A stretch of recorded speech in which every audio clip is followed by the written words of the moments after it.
In Civil Site Design version 25.1, whenever you start a brand new project, you'll be prompted as to whether or not you would like to utilize project storage.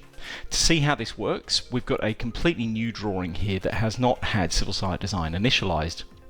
Whenever we start any Civil Site Design command for the first time on this saved drawing, or initialize Civil Site Design by clicking on the Launch Civil Site Design through Toolspace, we'll now be prompted if we want to use project storage. If you want to use Civil Site Design in its current native format, with the data folder is stored next to the DWG file, all you need to do is to uncheck this box here and then click Create Project. Your project data folder will reside next to your drawing file in the traditional format.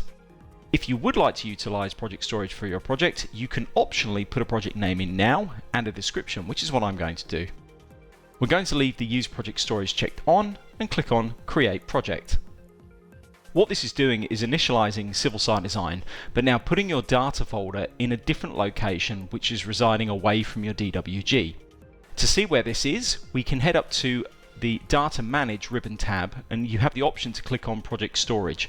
If you'd like to access this via Toolspace, you can right click on your drawing name in Civil Site Design Toolspace and click Project Storage. Now my drawing file is located on my computer desktop in a separate folder, but you can see my data folder is located in this particular path here, which is defined by the project storage folder path here. If you've used Civil Site Design previously and you've used pack mode, we would definitely recommend that you change the path to the path that we specify down here. What you'll notice is that the data folder, which is this here, has a unique what we call GUID. Every time I start my project, a brand new data folder is created with a unique name. And this is to prevent any kind of cross-pollination between any other data folder on this project. As far as operating Civil Site Design goes, all I need to do is click on OK, and the data folder will reside in that particular location for me. Let's see what happens when I just click on Save, and then I'm going to reopen the project.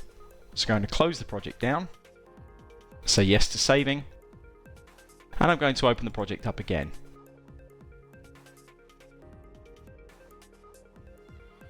Now project storage is still set up. The project has now initialized because Toolspace is populated.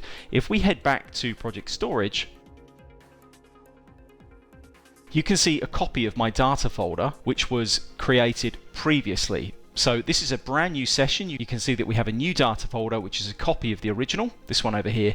So if at any point I want to restore a previous data folder for this particular project, any that are listed in here, I can click on and click Restore to restore that particular data folder to be the data folder for this project.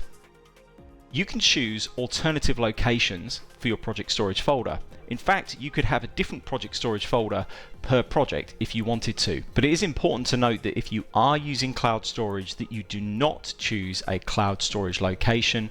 And if you are, ensure that you're using a local location on your computer. Let's click on this little path here to show you what is actually happening in here.